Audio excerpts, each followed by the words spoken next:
Chief minister और सदर भारत राष्ट्र समिति के चंद्रशेखर राव जुमे को 69 साल के हो गए, जहां उन्हें मुल्क भर से सियासी कायदीन और मुख्तलिफ शख्सियतों ने सालगिरह की मुबारकबादियां दी।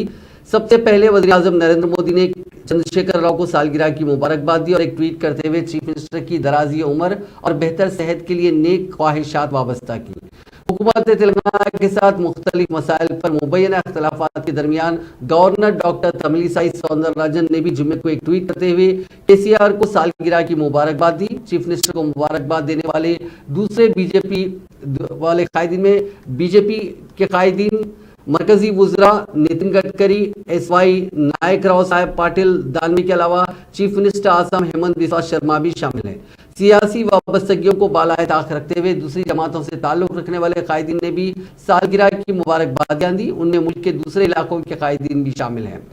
आज वज़ीर आला की सालगिरह के मौके पर शहर में मुख्तलिफ प्रोग्राम्स मुनक्किद किए गए, जिनमें कुछ प्रोग्राम्स प्रगति भवन में मुनक्किद हुए, जबकि बाकी प्रोग्राम्स तेलंगाना भवन में मुनक्किद किए गए। साथ ही दरगाह यूसुफैन पर वज़ीर दाखिला मोहम्मद महमूद अली की क़यादत में अक़लियती कायदीन ने चादर गुल पेश की और वज़ीर आला चंद्रशेखर राव की दराज़ी उम्र और सेहत के लिए दुआ की।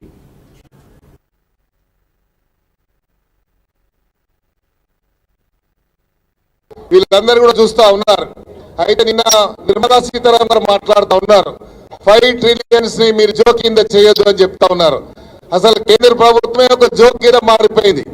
కేంద్రంలో ఉన్నటువంటి ఎన్నో రిసోర్సెస్ ఎలా ఉన్నాయి, కేంద్ర రాష్ట్ర ఇతర రాష్ట్రాలను ఎలా అభివృద్ధి చేసుకోవచ్చు అని మా ముఖ్యమంత్రి గారికి ఉన్నటువంటి అవగాహన కానీ వారు ఉన్నటువంటి వాస్ట్ ఎక్స్పీరియన్స్ ని అవన్నీ కూడా ఉపయోగించి ఈ దేశాన్ని ఒక సరైనటువంటి దిశగా తీసుకెళ్లాలన్నటువంటి సంకల్పంతోనే ముఖ్యమంత్రి గారు నా అసెంబ్లీలో ప్రకటించారు.